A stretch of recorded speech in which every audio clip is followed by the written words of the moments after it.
Hello, hello, my fellow sovereigns, and welcome back to another episode of the Crown Yourself podcast. Get ready to, as my mentor Brendon Burchard says, bring the joy, because we are going to have a joyful business revolution with the queen of organic marketing. And if you're thinking like organic marketing, that just does not sound joyful at all, then stay tuned, because I am bringing you Shannon Hernandez. She and I met through the Dames. She has grown her business to nearly $1 million in annual revenue from organic marketing alone. So it is possible, it is magical, and it helps when you have joy. And it's not just an emotion, and it's not happiness. Joy is a vibration, and it's an incredibly high vibration. And like I said, in my commitment to the next 200 episodes, I am going to be bringing you content and people and amazing guests who are going to elevate your vibration to a whole new standard.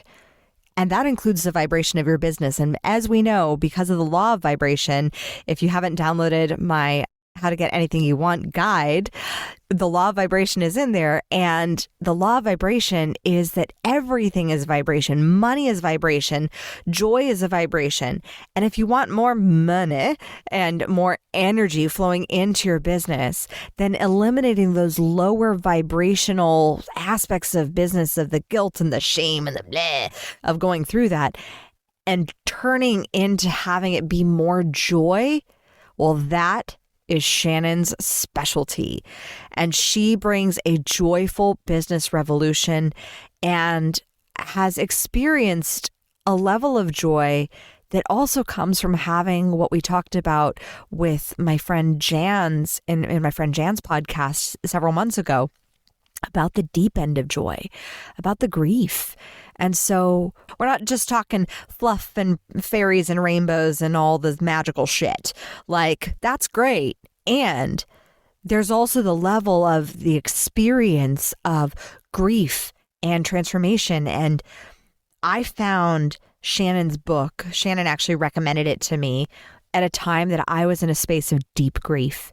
And her book, Practical Joy, was a workbook of a revelation for me that allowed me to remember the aspects of my soul that I had allowed myself to forget inside of my chrysalis of grief that I was struggling in. Working through that book, which I'm going to link to in the description, that I found a whole new level of joy and gratitude. And I could not be more grateful that Shannon is on this podcast, and that now she is going for getting on Survivor. Yes, really. Oh, yes, really. Because that is something that brings her joy. And so we are going to dive into all the things that bring joy in your business, and how to also apply that to your life as well. So with that, I give you Shannon Hernandez.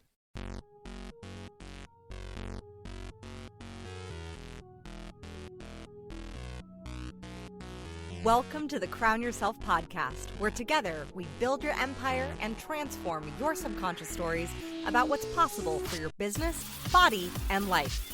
I'm your host, Kimberly Spencer, founder of CrownYourself.com, and I'm a master mindset coach, best-selling author, TEDx speaker, known to my clients as a game changer. Each week, you get the conscious leadership strategies you need to help you reign with courage, clarity, and confidence, so that you too can make the income and impact you deserve. Imagine this podcast as your royal invitation to step into your full potential and reign in your divine purpose. Your sovereignty starts here, and your reign is now. Shannon, welcome to the Crown Yourself podcast. I am so honored to have you here. It has just been so beautiful watching your journey and being connected to you through the Dames and seeing you grow and your business flourish. And now you've come out with Practical Joy that literally saved me in a very, very challenging time. Because I mean, gosh, you recommended that book, and this is why I always say, like, promote your stuff. Like, and it makes sense. You're a marketing strategist, but you just so easily were just like, here's my book. It might help, and I was like, I'm totally buying that. Yeah. What inspired you to dive in and write Practical Joy? It's such a beautiful question. So Practical Joy was inspired because there were many times in my own life where I was looking for, I will call it seeking joy. But what I learned through the process and through the things that I teach myself and my clients through the marketing work is joy is an inside job. And happiness is those things that we seek on the outside of us. And I think we've all grown up in kind of an environment that has not really tapped into how to find your joy, but we're like constantly like going for the promotion, going for the next big thing, going on vacation, like waiting till happy hour or whatever, right? Like at the end of the week. And those are all things that are happy, but they aren't like the internal lasting joy. And so I was really curious for several years of how could I find more joy in my life and in my business. And Practical Joy was born from that space. I think you touched on such an interesting point around happiness versus joy, because it reminds me of a Queer Eye episode that I was watching. I love that show. And in it, I think it was JVN said something to the extent of like, you're tapping into like American happy, of like, just put the smile on and go about your day. And I mean, that was where I was when I shared that very vulnerable post inside the Dames about like, I was feeling so challenged. I was feeling like I should be grateful. I mean, I should have a big freaking glowing smile. I just manifested my dream home, got to move with my family. And suddenly like I had this overwhelming amount of grief and holy fuckedness of like, oh my gosh, now I realized I had a fear of like, oh my gosh, keeping it and like making sure that it was sustainable, because that's definitely a belief system that's stemmed from childhood. Know exactly where that one came from. But when you're dealing with grief in the midst of like even things that are joyful, like there are things that you grieve because that was just what you knew. How do you navigate into finding joy, into cultivating joy when you're coming from that place? Yeah. Well, I always like to say, I know extreme joy because I know extreme grief. And I think if people can keep that in perspective, that just because, I promote joyful business and I promote joy-fueled marketing and I promote like practical joy and people living their joy-fueled lives, I'm not a fucking unicorn and neither are you. And Dang it. Sorry. Wait, are you saying I'm human? You are human. Oh, man. You're a beautiful human, but you're human. And right we're going to have these moments, right, of grief and joy and everything in between, because I think those are maybe the two extremes. Like if we drew a line, grief on one end, like, oh God, grief, right? Like here it is again, I call it sneaky grief. And then we've got the joy is like, oh, it just feels good. Like I'm in my joy today. And I think, Kimberly, as I like really reflected back as I was writing this book, I think I've been searching or wanting to have more joy, not searching for it, but wanting to have more joy since a very young age. And that probably doesn't surprise anyone, right? Like I grew up in a house with 4 children. I was the third, right? I was kind of like shoved in there in the middle somewhere. And my parents worked a lot. They worked very hard and they worked shift work, right? So my dad was a police officer. And anyway, it was just kind of a weird thing for me because, we'd get home from school and I'd be ready to play and he'd be on like 11 to 7 or whatever and be sleeping, right? And then you'd come home in the summer and you'd be ready to go. And now he was back on midnights. And it was just kind of this thing that I was always like, I wonder what it would be like to like have, like be able to play fully and not have to worry about my dad sleeping. Like this is just one very small example. And, I was raised as an extrovert and a lot of people love to tell me, you must be an extrovert, but I'm not. I'm actually a really, really big introvert. And that wasn't like, Yeah, that wasn't like accepted in my family. And we were pushed to go to sleepovers and got to be social and don't sit in your room and read a book all day. Like you got to like come out and be with the family and watch TV. And so there were all these things that I kept coming up against. And over the years, right, fast forward 40 some years, I did learn what brought me joy after I quit chasing happiness, but there were still, and there are still, and there will be many more, lots of moments of grief amidst the joy. And I think the reason practical joy is so important is because we're not unicorns and we're going to keep having grief and loss and change and evolution, even if it's what we've asked for, right? Like you shared a beautiful story, like you manifested this house and then you were like, oh shit, what is this? Why am I not happy? And coming back to practical joy, the joy that matters to each and every one of us, I think is one of the most courageous things that we can do in the world today. I completely agree. And I think that sometimes there's even that joy in the fun of the challenge, like the fun of the challenge of going for something that you really want. People maybe say probably won't happen. And yet you're still like, I think I'm going to go for this. And that joy, I think it's got a lot, it's been convoluted with hustle culture. Mm-hmm. So for those who do really genuinely like that was where I had to find like, oh, I really actually love the challenge of a challenge. Mm-hmm. Like I gave natural childbirth like twice because I was like, let's try it. Like, so that experience of being like, I love a good physical challenge. I love going for a cultivated conscious challenge.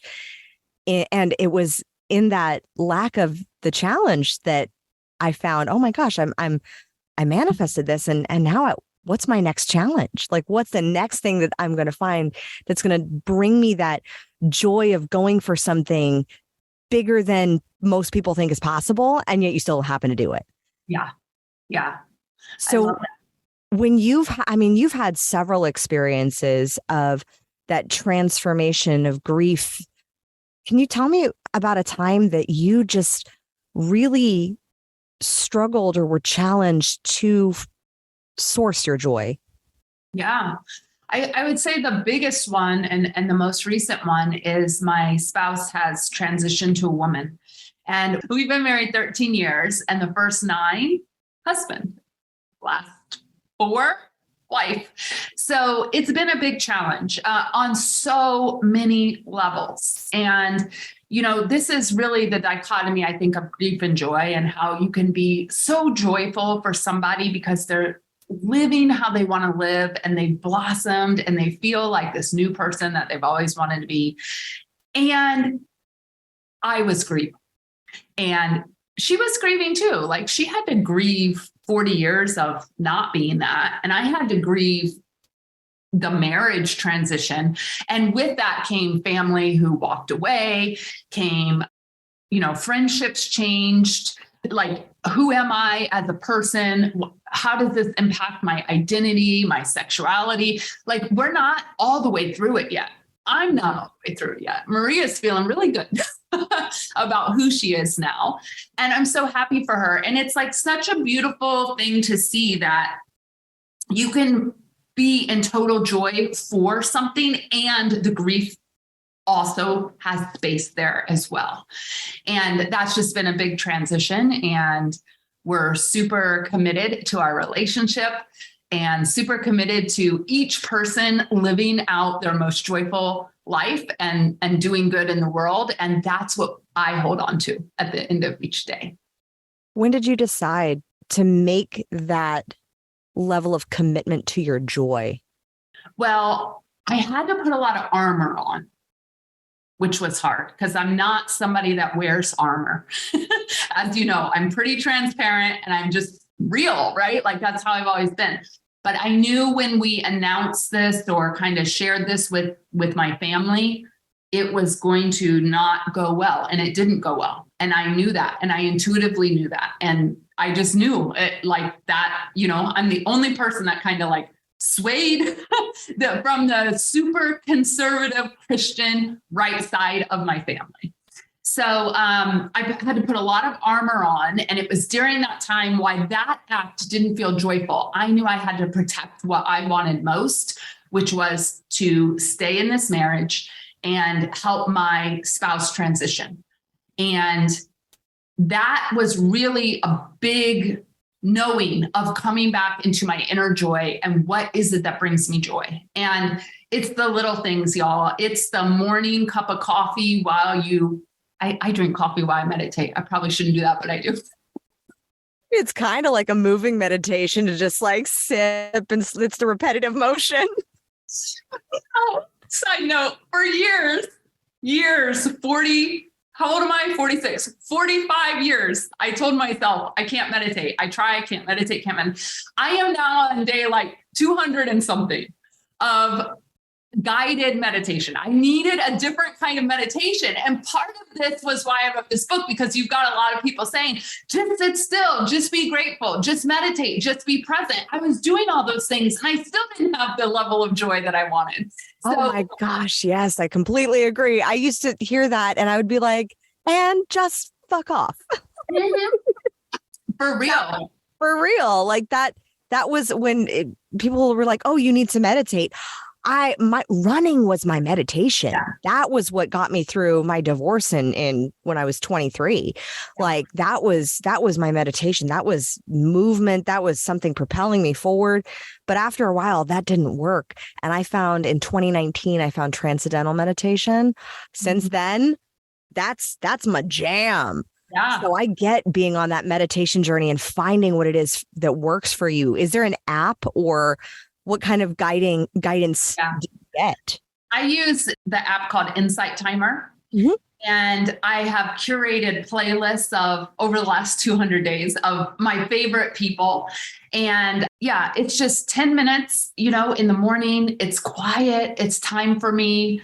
Maybe it sparks something. I have my journal in case I want to write something down. I have my little cup of coffee. And that to me is joy. And when I travel, even Kimberly, that app, my journal, and that cup of coffee, it is like a ritual now, which is one of the things I talk about in the book, right? Your joy is a practice. It is like getting on that yoga mat every day or doing that meditation. Like you've got to consciously choose every day that you are going to choose your joy.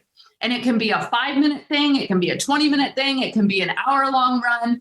You can mix those up. But that is really, I think, where a lot of people are searching for happiness things instead of like grounding into themselves, being super present with what they need in the moment and honoring that without the guilt, without the shame, without I need to go do my to-do list, all the things that get into our way and like creep into our joy. Joy. Amen. They're joy creeps. And then they're insidious because sometimes they are very valid excuses. Like I have two beautiful, lovely excuses to divert who bring me heaps of joy. And there are some other things that I'm like, Mom, I need to go do an exercise class or a dance class or something that is different that allows me to have something that is just for me. And that was really what your book taught me was, oh my gosh, there are certain things that I have denied, like for the sake of business and for the sake of motherhood, which are two very, they take up some time. Yeah, but being able to look at, okay, what do I really want to do? Like just for me. And so I started doing a choreography dance class, not every week, but a couple times a month. That's just fun and it's sexy. And then I joined a book club where we meet at local wineries and just read a really good fiction murder mystery. Because I have such a heart and a love for a really good fiction, like a twister that just surprises you with hooks. So what are those things that you have your coffee, you have your ritual? What rituals have you adopted in your business to bring you joy? Oh Gosh, I could teach my whole program is called Joy Fueled, right? Yes. So it's such a beautiful, beautiful question. So, the very first thing, whether it's business or non-business, it doesn't matter.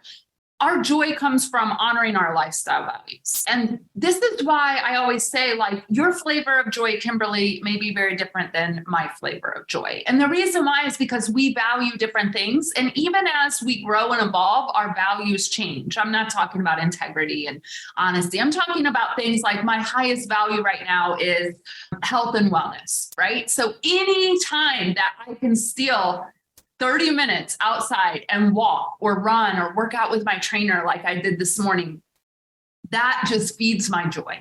That is my highest lifestyle value. My second highest lifestyle value is spaciousness in my calendar. And so in my business, what that looks like is, I work 3.5 days a week. I work generally from 11 to 2, 10 to 2, somewhere in there.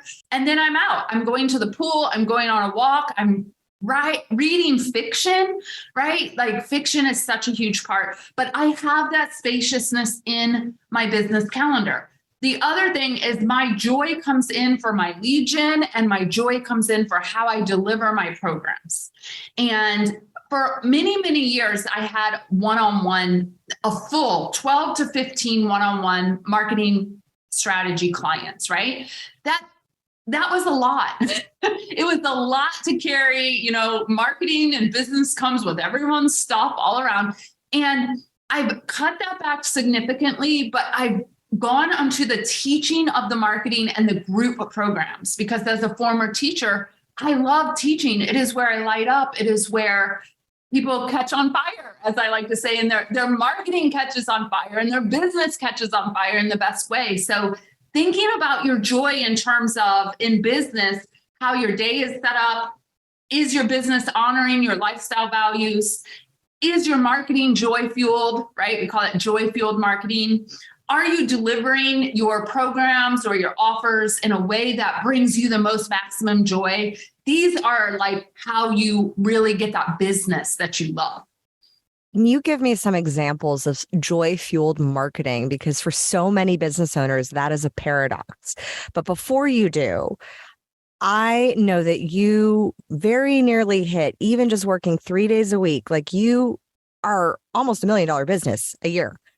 And so for all of y'all listening, like the amount, how much do you delegate in your business in order to create that spaciousness? And then give some examples of joy-fueled marketing. Yes. Okay. So this is 2 separate questions. I'm going to tackle it one and then the other. Kimberly, I have been called in the last 6 months the queen of organic marketing. And I am taking it on, and it's appearing in my newsletters and my social media starting today. Yes, queen! I was so nervous to do that because I don't know, like, I was like, oh, what are people going to think if I call myself? But I'm like, I didn't call myself that. Like, people started calling me that. I'm going to take on like what they said, right? And like totally embody it. So yes, we have nearly $1 million a year business, all organic marketing. It's what I specialize in. And the joy-fueled marketing piece, I'm going to talk about that piece first. For myself and for our clients, is they are 100% in alignment with how they're naturally, not how we force you, but how you naturally deliver your content. And I created a tool years ago called the Content Personality Wheel. And we've helped thousands and thousands of coaches, consultants, and service-based business owners around the globe take the quiz. It takes 3 minutes. Figure out what is your dominant marketing content personality out of 5. And then guess what? You get to put your blinders on and you get to ignore all the other advice. You get to ignore all the other platforms. You get to ignore everything. And we just dial in and get that one thing working for you. And that right there is joy. In and of itself, if you do nothing more than that, that is the essence of joy-fueled marketing. So that's like the marketing side. And then the team side, there was a time that I had a much larger team than I have now. And that was not joyful to me. Honestly, I kind of went down the route of paying an OBM, online business manager. And what I realized is I can manage stuff really fast and I'm efficient. And I know Asana in and out. And I took that back, right? I took that back a few years ago, actually. I tried to bring a copywriter into this brand. We tested, we vetted, we did all the things. I'm back to writing my own marketing copy. You are your best marketer, y'all. Amen. We hired a copywriter last year and I just recently was like, yeah, that's not. Yep. I love writing. Like I love writing. And so I know you do too. And I love your copy and it just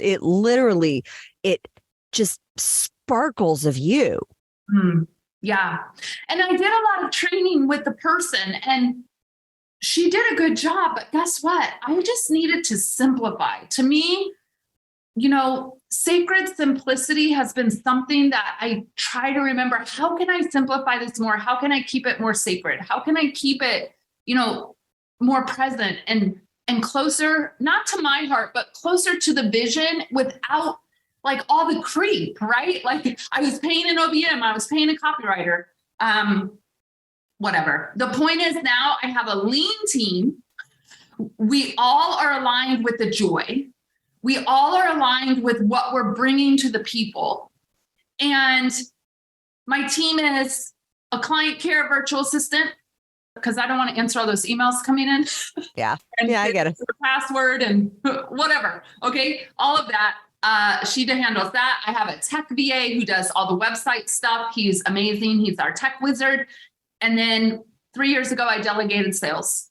And that was probably the thing that has made the biggest difference in this brand is I am showing up for things like this, biz development, relationship building outside of sales, right? Doing lead gen, writing my own content. That's it. The email goes out, the people read it, they sign up, we keep it going. This is simple and it's sacred. And Amy handles all the sales on the team. And there was a transition there a few years ago, and it was hard, Kimberly, because if you've ever tried to hand your sales off to somebody, it's a gut check.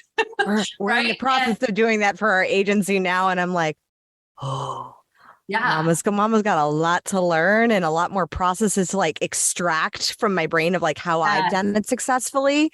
Yes. So you really learn fast where you're lacking in processes. Absolutely. Well. And how much we hold in our heads, right? Yeah. So my salesperson, she's amazing. She does reach out before workshops. She does content personality chats. Like she is a true community builder and relationship builder.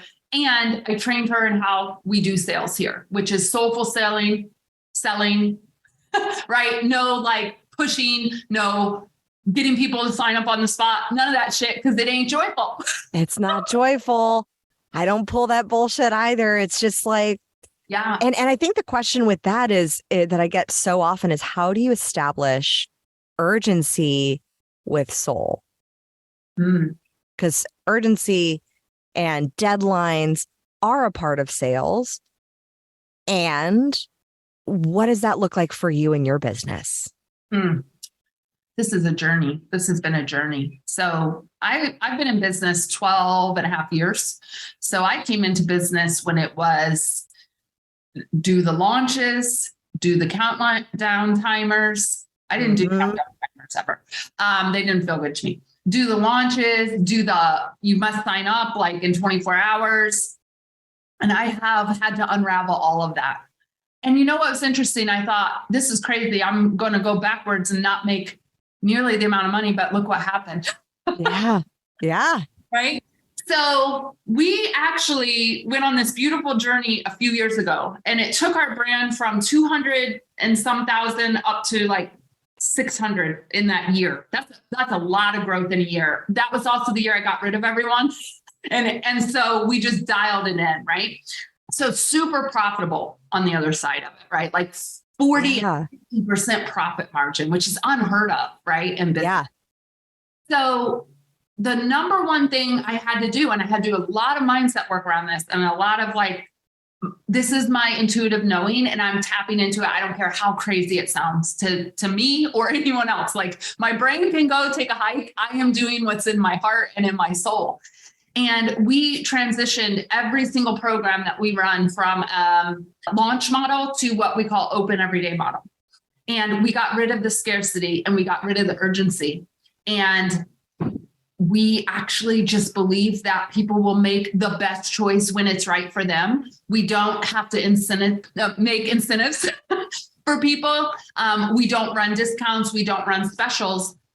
But I think you can do that when your marketing's working for you and there's new people coming in all the time, right? And the level of our clientele went up, their results went up, our stress went down. Like it was just a happy, happy place. And I'm really proud of that. And it took a lot of inner coaching to say, I'm not going to like ruin things. You can always go back if you have to, and you can. I think that's really important to remember. You make any shifts in your business, doesn't have to be forever. And you can always go back and regroup or retrace your steps. And that, that's a part of the joy-fueled marketing is, are you willing to go into the marketing lab with me, mix some shit up, blow some shit up and see what happens? We'll get some results and then we'll come back and do it again. And that has been the journey from not needing urgency and not being in launch mode to open every day and having an audience who's coming in consistently and saying, yes, I want joy-fueled marketing. I want the joy in my business like you have.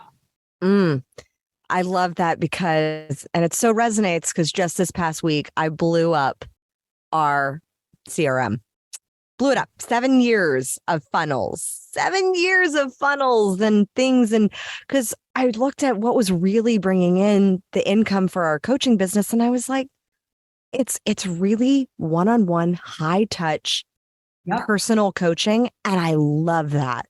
I didn't love doing like, here's a course over here and here's a small course over here. And that was a model that just didn't fill my heart with love. And I'm like, I just prefer to be like up in someone's business for a time and like really get in and dive deep and then see them transform. And then they get to go up. Like, I don't believe in codependent coaching because I'm like, let's work together and then go forth and conquer. And I do believe that people they have an internal sense of urgency where they know where it's like, this is my time right now to lean in and to do this. And I trust that people are tapped in, at least the people that I work with, and I'm sure that you are working with as well, is that they are tapped into their intuition to a degree that they know that they're not ignoring those nudges. Yeah. I love, this is, oh my God, you and I just need to like jam out sometime on soulful marketing. Absolutely. Because I got this email this weekend, when you're like, you get on somebody's list and you're driving with what they say. And then like the fourth email comes and then you're like, what in the actual fuck? Like, this is what happened to me. So I don't know what I was doing, but I was looking at it on my phone and the subject line read, how to keep your clients for 4 to 6 years. And I thought, what in the actual fuck? If my clients have to stay with me that long, I have not done my job. And he's literally teaching this, how to prolong it.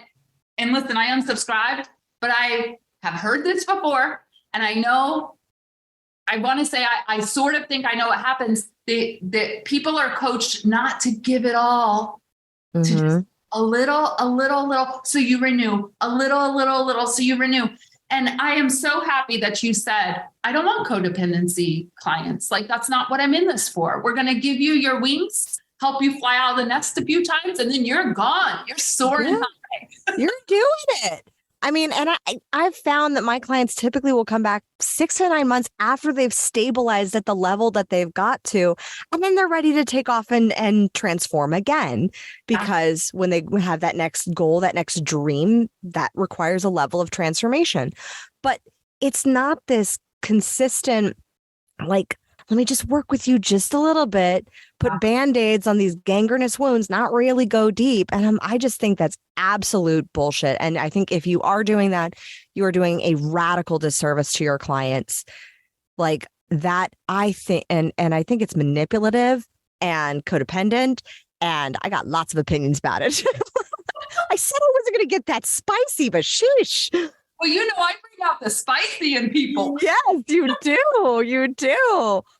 Because I think that there is such an industry shift that in the coaching industry that needs to happen, that is toward joy, because that's ultimately what everybody is seeking when they are done running away from what they fear. Yep. Well, I want to ask you a question because I love this. I've been wanting to teach a class for years called Fuck the Funnels. A friend I know, I saw his Facebook post, owns the domain. So I need to and I know, can you believe it? One day I was like, I wonder if fuckthefunnels.com is actually valid. And then I went there and somebody had bought it. And then 2 years later, I saw my friend Adam and he had posted, I own this domain and I don't know what to do with it. I need to meet up. Now, it is true that everyone, we all have a funnel of some sort. I call it a pipeline. I just think the way that, Kimberly is so key because you said just a little bit ago, you ripped apart your CRM and got rid of 7 years of funnels. Yeah. Bye. And I'm really proud of you for that. And I'm going to tell you why. When we started in business, that was the model. Throw everyone in, they sift their way down, and then they buy. People are smart these days. They're way more savvy and sophisticated. And if you think of this as a pipeline or maybe a spider web, right? If you think of it, people are coming in at all different areas. They're smarter, they're savvier, they're more educated. They know a funnel from a fucking funnel. So can we just not do that? Yeah. Yeah. Or re-envision it. This is why my business is called Joyful Business Revolution. Let's revolutionize that shit and make it something that works and feels good for everyone. Oh, I love that. And fuckthefunnels.com. Oh, so juicy, so good. I just think of domains like that, as delicious internet real estate. After I was bought out of my e-commerce company, I felt very spicy and like a badass. And so I got howtoswingyourbusinessdick.com. I cannot tell you how many calls from India I got to buy that domain. Do you still have it? I finally sold it. Howtoswingyourbusinessdick.com. That e-commerce world is bro heavy. It was very bro heavy. It was, just being partnered with the man and then having a whole bunch of male lawyers tell me how incompetent and young and uneducated I was in order to get my price down. That was a fun 3 months. Yeah. We call that not joy. Not joy. Yeah. That was not joyful. Fortunately, though, I think after to circle back to the point on grief, it's once that died, that was when I built my coaching business. Yeah. But I had to have the freedom from that to really build a values-based business. Mm-hmm. So when you are cultivating joy and bringing out the individuation, obviously it's coming from who they are at their soul. Yeah. But what are some examples? Because I know my audience loves details and possibilities, because sometimes we don't even think of I didn't even know that was an option. Yeah. And sometimes just hearing what other people are doing can give permission to the possibility, not saying that that's something you need to adopt, but to spark the ideas of creation of what could possibly bring joy to your marketing. Absolutely. So, oh my God, we've got thousands of ideas, right? So I'm let me pull one out. I'll talk about Annette for a minute. And I have many others, but she came to us so she's functional nurse, functional doctor in medicine. And she came to us after going through another program where they convinced her the only way to market was with ads. And it was fine. But here's when she came to us at this pivotal moment. I had given how to fall in love with your marketing again in another group. And she was on that Zoom webinar, and she reached out and she said, I can't do this anymore. I either got to figure out a different way to market, or that aligns with my joy and who I am and my expertise, or I I'm going to close this down. And so we met with her, and we, first of all, everyone, relationships, belly to belly relationships. Get someone on Zoom, look in their eyeballs, and build a damn relationship, belly to belly, right? ask the questions, listen, do your job as a human. All right. So she says, I am getting leads, but they're not qualified leads. And there's hundreds and hundreds, like 6 and 7 and 8, 900 people signing up for my webinars, and 2 are coming. And I was so sad for her, Kimberly, because this was like her first experience of what it was going to be like. And she was spending a lot of money on that, right? But more than the money, she was deflated. Her confidence was deflated and it was gone. And so we really talked with her. She took the content personality quiz. She is not live in person or video, which is great for doing Zoom trainings and webinars. She has written content personality, right? So she got out of that program. She came over, she signed on with us. We started teaching her how to write this content that you referenced, that you love, like very value forward, don't hold back, give it your all. The more you share with people, the more they're going to be like, that chick knows her shit. I'm reaching out to like figure out how I can work with this person. And we taught her how to write these types of organic content. Send it to her newsletter, post it. Her platform of choice is Facebook. She had a turnaround within 6 months in her business. And she had new clients coming in. Her joy was back. She wasn't trying to like teach and deliver and do all these things. And she didn't have ads running. She got to show up exactly as how she was. And now she's writing for magazines and people are reaching out to her and saying, hey, I want to teach with you, or will you come into my community? And she's doing like strategic partnerships like that. So that's just one example of what's possible when you do say, what I am doing is not working, or is not working and is not bringing me joy, and I'm going to choose something else, even if it feels scary. Amen. Amen. And I think that that's the huge piece, is that joy requires courage. Absolutely. It really does. When have you had to be really, really, really brave in your business in order to get to the other side of joy? Well, this is real relevant. Chat GPT has kind of, put a real dent in things over here. And yes, it's a tool. It should be being treated as a tool, because here's what I know. If you don't know what your damn message is to start with, it ain't going to fucking help you. And if you don't have a strategy behind your messaging and your marketing, now you're just going to have content that isn't even tied to like your bigger goals and what you're doing. And I am just, Kimberly, honestly, waiting for all of this shit to die down and for people to come back to their fucking senses. Because we have amazing sales calls and, we don't do the urgency. We don't do the sign on the spot. When we have the follow-up, I just decided I actually don't need the help with the messaging. I'm going to use Chat GPT. And it's been hard. It's been a hard 6 months. And that it's taken a lot of courage. One, like first I was grieving, then I just got really pissed off. Like I went through all the cycles, right? That took about 4 months of my life at the beginning of this year. And then just this month, at the beginning of May, I was like, you know what? All these fuckers selling this as the solution, they've already come out, how to write your book with it, how to do this with it, how to like do your course with it.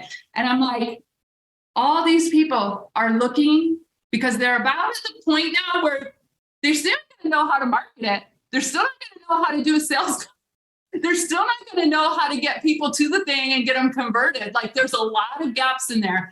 So I sat down this weekend on a holiday weekend and I spent probably 10 hours writing some of the most epic fucking content I have ever written in my life. And as soon as I get off of here today, I'm posting one of them on Facebook. Oh my gosh, I can't wait to read it. Yeah. And it's going out to my newsletter, and I am here to help people get results in their business. Whether you want to use Chat GPT or not, that is not the thing. But if you think one tool is going to be dropped into your lap and it's going to change everything and solve all your problems, you and I need to talk fast. So you're going to waste a lot of time and money and energy. Amen. It's just like my husband with a knife versus me with a knife. Same tool. He wields that makes the most delicious meals. I am like slowly kind of maybe cutting up a carrot. Maybe I genuinely regularly delegate that because I know what my genius zone is. It ain't in the kitchen. But the tool, because he has a strategy, he is trained in how the ingredients go together. I know how to make a salad with a knife, but that's it. Like, that's all I got. I got one food strategy. But so I think the same is true with ChatGPT. Like, I was just on a 8-hour workshop with my mastermind of all the different ways to leverage and use ChatGPT to create code and copy and content. And I have used it a lot in my book, not to write my book, but to organize my freaking ADHD thoughts into a streamlined process. And I was like, oh, that's great, because now I can pull this chapter that I had there and pop that there. So it gave me a better formula. Yeah. But it's not, it's a leverageable tool. It's not the strategy, nor is it really truly what messaging is, unless you are really, really, really dialed in on what your messaging is. Like, we use ChatGPT a lot more for our podcasting agency, simply because it's very, very, we know that message. It's how to profit from guest podcasting. It's a very streamlined, here's the ways, reframe this, say this in a different way, and play with something like that. But the basis of it is because you have the strategy. You have to have that marketing strategy, or else you're just, and sometimes with ChatGPT, it's also a lot of generic content. Yeah. It's like, how to, here, let me give you the 5 steps that you could find on any YouTube, on anything. So it makes marketing super generic, and thus it's no longer aligned with values. Yeah. I love this conversation because, the content that I love to create at the end of the day, and I can get lazy in my own content, right? We all can. It is these 12 to 1,500 in-depth Facebook and LinkedIn posts or articles, however I can get it posted, that tackle one problem, and I'm able to say, actually, you think this is your problem. This is a symptom of your problem. Mm-hmm. Let's go deeper. What could the problems be? And I outline it for people, and it's thorough, and you get an education whether you purchase from me ever or not. And if there was anything the last 4 months have taught me, because it hasn't been that joyful on the business side with all the distraction of ChatGPT, it is that, one, I'm the queen of fucking organic marketing, and I'm owning that shit. I'm owning it. You don't like it? Don't come to me then. It's fine, right? Number 2, the depth at which an expert can lead you through a piece of content will never parallel to what ChatGPT is going to spit out at you. Honestly. So you want to have better organic marketing and better conversion, learn how to write better content. And go deep with people, right? And the third thing has been just reaching out to colleagues, like doing things like this and getting back in the flow and not being isolated, right? In my business. And those are like the joyful lessons that I'm carrying with me. And I decided that my new year is starting June 1st. You and I decided that together. Like, I was like, yeah, that's definitely happening as well. Because the first 6 months were super challenging. Yes. And I'm like, I'm so grateful. I'm so excited for June. Like, today's the last day. We're recording the last day of May. Like, it's just, June is just, and July. And I'm so excited. June 1st, Happy New Year to us. Happy New Year, Kimberly. Happy New Year, Shannon. I think the most beautiful piece is like something, because I get really, really, really nerdy about language. And you said something that was just so powerful. Like, if you want to get better at organic marketing, you need somebody who knows how to wield that strategy. And the key word is organic.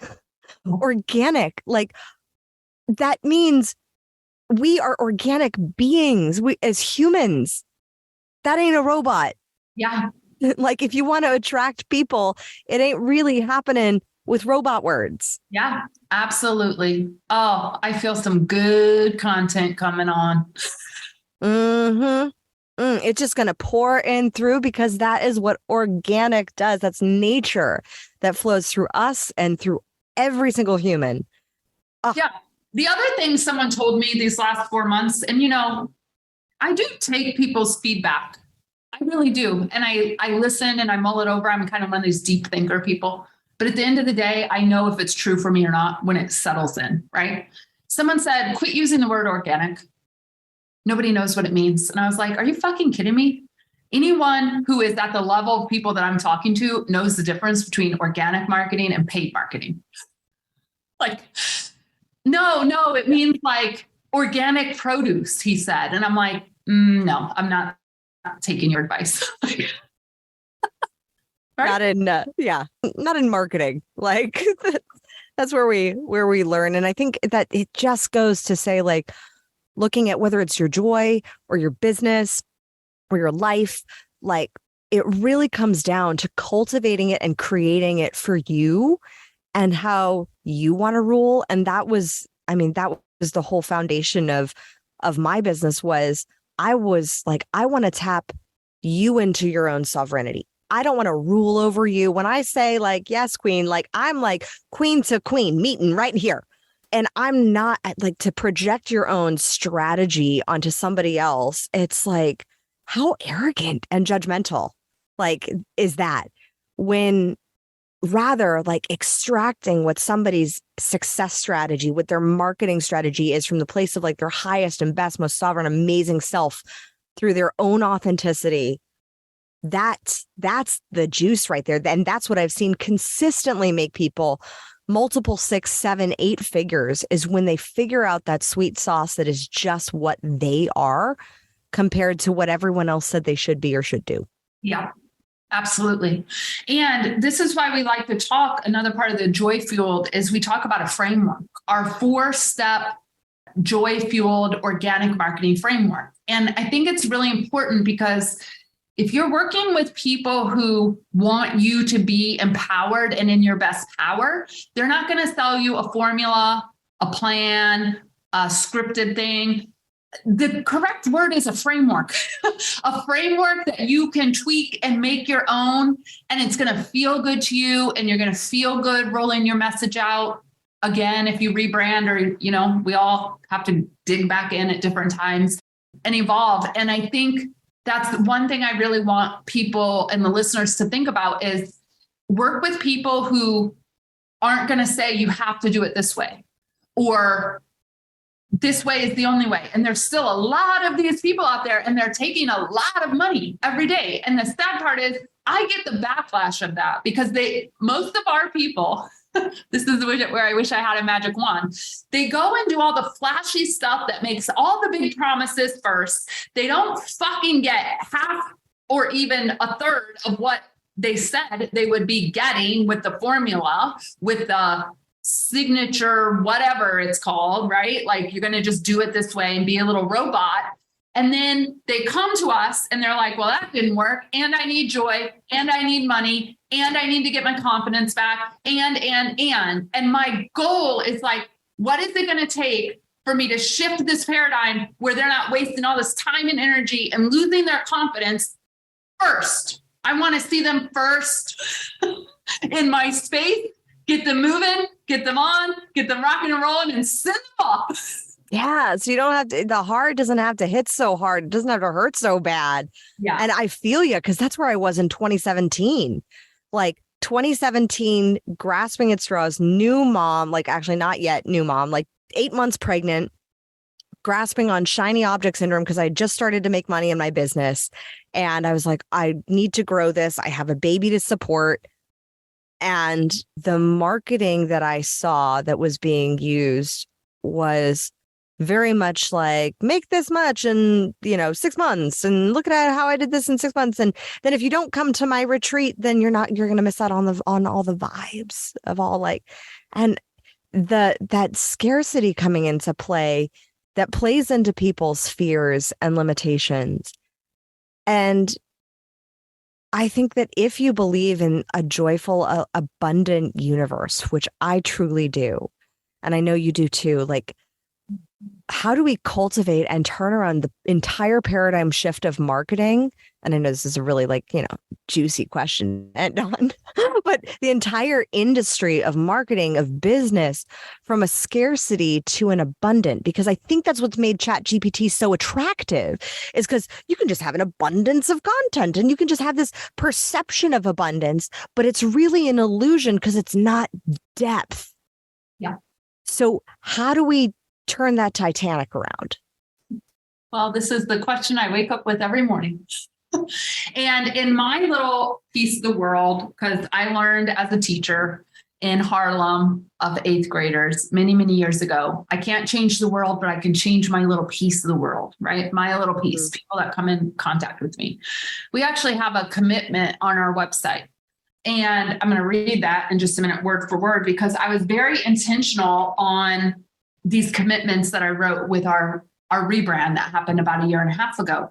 And it's knowing your why. First of all, we have to wake up every single day and we have to know whether we have shitty months or good months in revenue, why we do what we do. And that's super important. And part of the work we do with people is, what are your commitments, right? What are your damn commitments? And this comes from your why. And so we have a saying, a commitment on our website that says, we are committed to changing the industry for good. We are committed to eliminating fear-based messaging, manipulative marketing, and high-pressure selling, replacing these harmful tactics with kind messaging, education-based marketing, and soulful selling. And I'm going to run a values campaign. It's one of the cool things that we really work on with people, right? Is, what are our values? What are our commitments? And what are we doing every day? And why do we believe so much in this? And this is why I'm going to go back to those longer form 12 to 1500 word posts, because that is kind messaging, the depth of knowledge. Each post is education training in and of itself. It's visibly showing what can be possible when you decide to dive deep in messaging and show people your expertise. Like, people want to hire experts, right? At the end of the day, we go to a doctor who's going to be able to solve the problem that we're experiencing. And the doctor is not promising shit that he or she can't promise. Absolutely not, right? So this is like how I'm working so hard every day to change my little piece of the world, is modeling it and showing what's possible when you don't use fear, scarcity, illusion, and all those other things that people are roped into because they want a fast, quick solution. And listen, y'all, sustainable business is not fast and quick. Yeah. And it's really being in it for the long haul. Yep. You've been in it for 12 years, you said, and I've had my business for 7 years.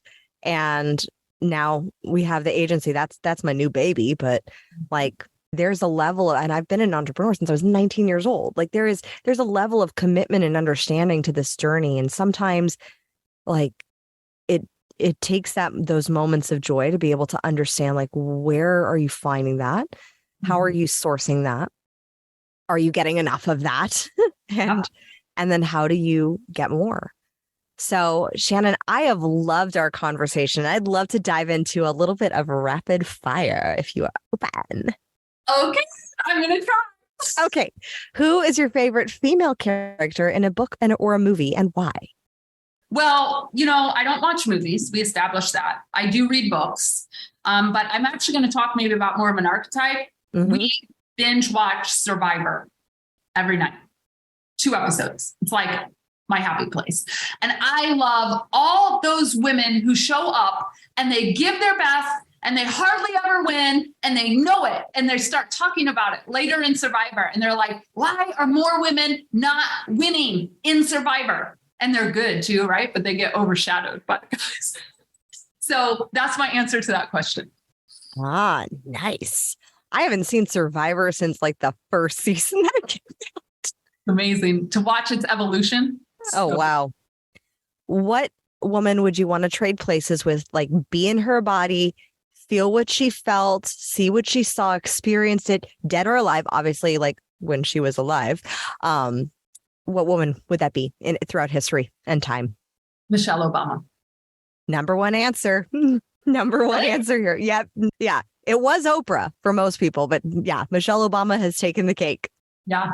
Beautiful. What is your morning routine? You mentioned the morning ritual of coffee and your meditation. Is there anything else to that morning routine that sets you up for a beautiful, joyful day?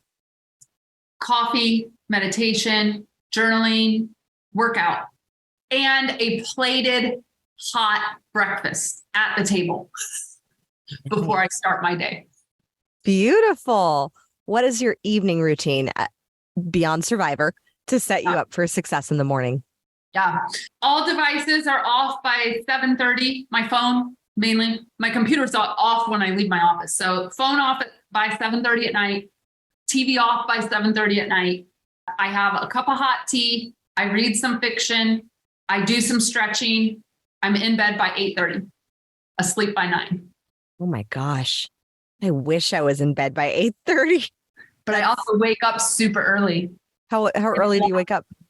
I usually am up between 5:30 and 6. Nice. I get a lot of sleep. 9 to 5 is a lot of sleep, right?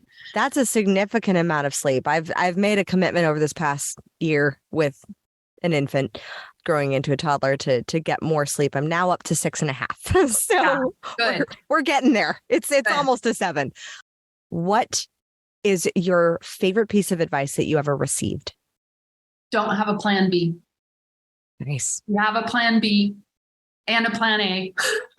You'll always be thinking about plan B and you'll never go all in on plan A. That was my first business coach. Good advice. Very solid. And what do you define to be your kingdom? A world of people where every day we wake up and we say, what would bring me joy today?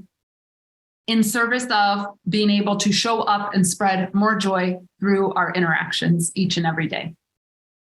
I like that kingdom. I want to visit. Yeah. And lastly, how do you crown yourself? I would say my crown is choosing joy every single day. That's my crown. Because you can't go wrong when you put your joy first. Put your joy crown on. Put your joy crown on. .com. Oh, Lord, I need no more. Shannon, how do we work with you? How do we find you? How do we connect so that we can bring more joy to this business and to this world? Yeah. If you want to check out the book, it's practicaljoybook.com. Super fun. There's a joy scavenger hunt waiting for you over there. And then I'm at joyfulbusinessrevolution.com. We talk all things organic marketing and a joy-fueled business and life. And that's a good place to start. It's a good place to start. Shannon, it has been a pleasure having you on the show. Such a long time coming. I'm so glad we got to have you on. As always, my fellow sovereigns, own your throne, mind your business, because your reign is now. Thank you so much for tuning in today. If what you heard resonated with you, be sure to subscribe and start creating a bigger impact now by sharing this with a friend. Just by doing that one simple act of kindness, you are creating a royal ripple to support more people in their sovereignty. And if you're not already following on social media, connect with me everywhere at crownyourself.now for more inspiration. I am so excited to connect with you in the next episode. And in the meantime, go out there and create a body, business, and life that rules. Because today, you crown yourself.